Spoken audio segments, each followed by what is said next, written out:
Ivonne Ferreras y desde el sol de la tarde queremos que dé seguimiento a las informaciones, a los comentarios, suscribiéndose al canal de YouTube Sol FM. Parece como que hoy nosotros lo que estamos es un poco en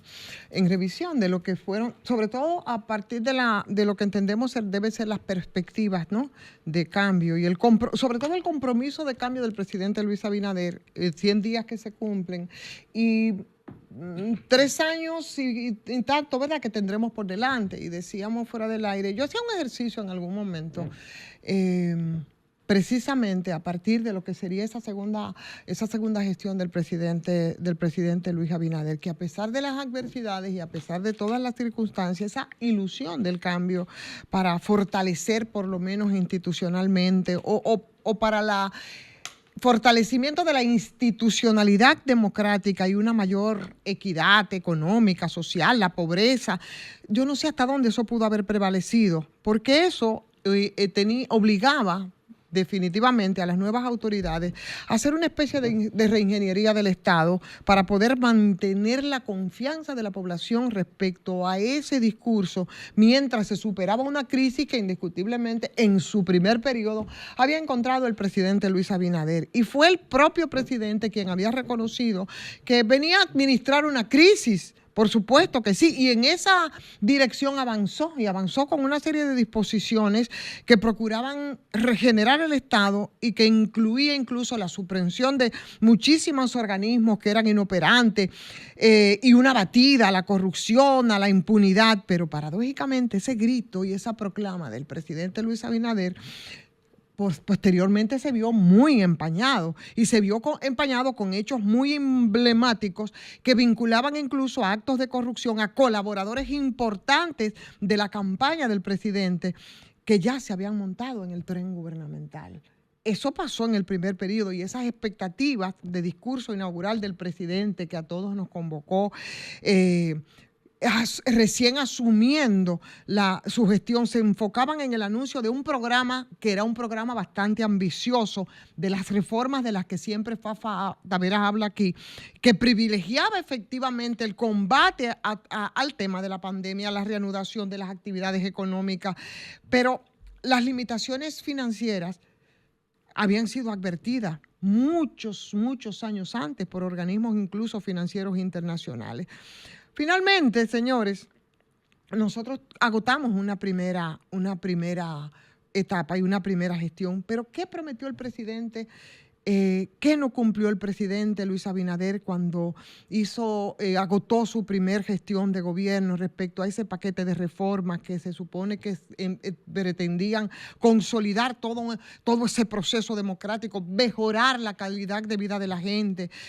Hablaba de esa democracia y de esa lucha contra la corrupción, de la separación de poderes, de que no se podían emprender iniciativas de buena voluntad, decía, y proclamaba entonces. Yo recuerdo en un acto en la explanada del Palacio Nacional, en horas de la noche, ahí iba a presentar las propuestas y las reformas. Y bueno, tú dirás, ¿qué caray vamos a estar nosotros hablando de nuevo de reformas?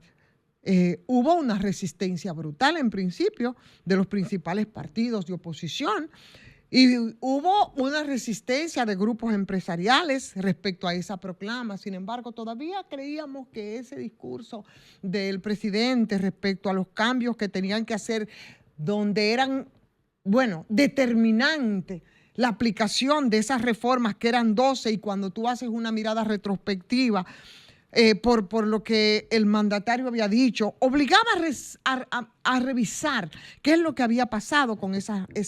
reformas. Y si tú te paras en el tema del pacto eléctrico, el tema de ese sector que cada día está muchísimo peor, tú te pones a hablar de las reformas del agua, porque hablamos de las dos reformas, pero si las empezamos a ver en detalle y hacer una revisión de qué pasó con cada una de ellas, es como para morir. ¿Qué pasó con el tema de la modificación a la ley de seguridad social?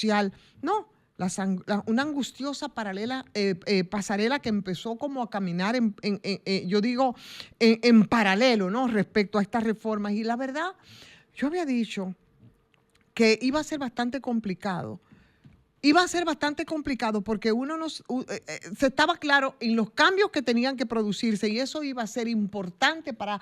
poder entender las iniciativas que debería de tomar el presidente para una segunda gestión gubernamental. Y eso es lo que yo no estoy viendo claro en el camino. ¿Cuáles son los cambios que tenían que producirse, por ejemplo, en esa primera gestión en términos del tema del empleo, en términos de la seguridad social, de la seguridad ciudadana, sin dejar de mencionar el impacto que en la vida institucional de la gente, en la vida insular, la gobernanza, el tema de la gobernabilidad? Entonces, ahora uno está pensando en todo eso y aunque políticamente estuvo muy asegurada, legalmente inviable, estratégicamente, yo creo que la repostulación del presidente Luis Abinader en este segundo periodo no ameritaba ningún tipo de cuestionamiento porque estaba plasmado en la Constitución de la República. Yo creo que le entregaba una situación al presidente de mucha incertidumbre frente a una crisis en la economía, en la base de la sociedad, que muy probablemente, y eso es lo que yo no quisiera como un poco visualizar, o sentenciar o especular con eso en lo que queda de gestión para el presidente Luis Abinader,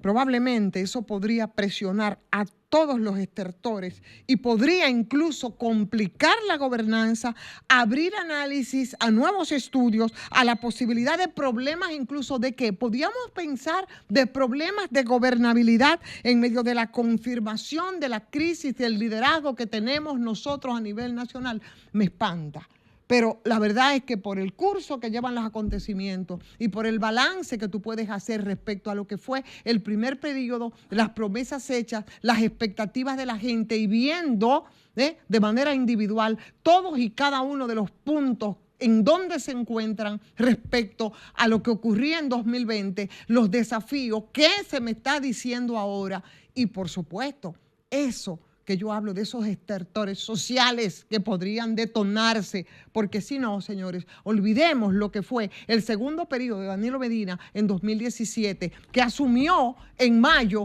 y que ya en enero aquí el país estaba dando millones y millones de pasos respecto a esa segunda gestión. Eso me asusta, eso me preocupa.